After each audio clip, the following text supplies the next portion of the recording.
నిన్న చెప్తారు ఆయన ఫరూక్ గారు, మంత్రి గారు, అంతకుముందు బీసీ జనార్దన్ రెడ్డి గారు, ఎక్స్వైజెడ్ ఎవరైనా సరే పోలవరం పలకటల్ల చాలా గొప్పదంట, గేమ్ చేంజర్ అంట.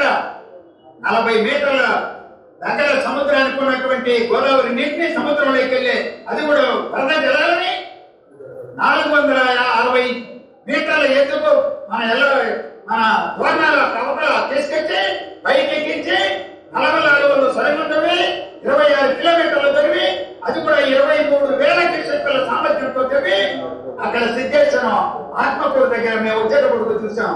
ఆ చెరువులోకి తీసుకొచ్చి వేసి వనకతలకు తీసుకొచ్చి వనకతల నుంచి తెలుగు గంగ ఎక్కిస్తారంట, కాలేరు దగ్గర ఎక్కిస్తారంట.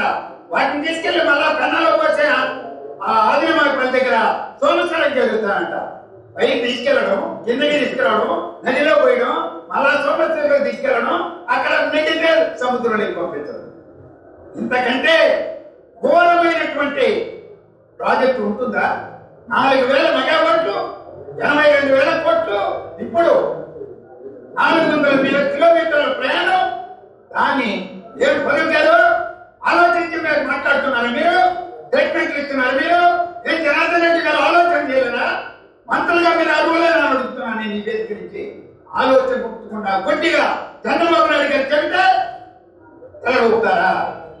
రాయలసీమకి అన్యాయం చేస్తారా? గేట్ చెప్తే శ్రీశైలం దగ్గర గేట్ చెప్తే వనకతల దగ్గరికి నీళ్లు వస్తాయి.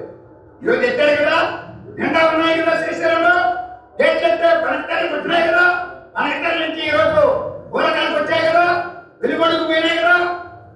మరి గేట్ చెప్తే వచ్చే నీళ్లు ఇవ్వకుండా, వాటి కోసం వాటి హక్కుల కోసం పోరాటం చేయకుండా సముద్రం పడేటువంటి వరద నీటిని తెచ్చిపోతామని చెప్పేసి మాట్లాడేటువంటి మీకు ఆ సలహా ఎవరిచ్చారు? ఏ ఇంజనీర్ ఇచ్చారు? బహిరంగంగా ఈరోజు విజయవాడలో అమరావతిలో చచ్చిపోతారా? అంటే వనకతల దగ్గర చచ్చిపోతారా? పోతేపల్లి దగ్గర చచ్చిపోతారా? లేకపోతే ఈ కర్నూలు దగ్గర వేదిక పెట్టాం, ఆలోచన పరుల వేదిక తరఫున చచ్చిపోతారని నేను అడుగుతున్నా, సవాల్ చేస్తున్నాం. ఏపీ వెంకటేశ్వరరావు గారు చెప్పారు, మీరు రండి, కూతురు రండి అని చెప్పి తెలంగాణ వాళ్ళు కూడా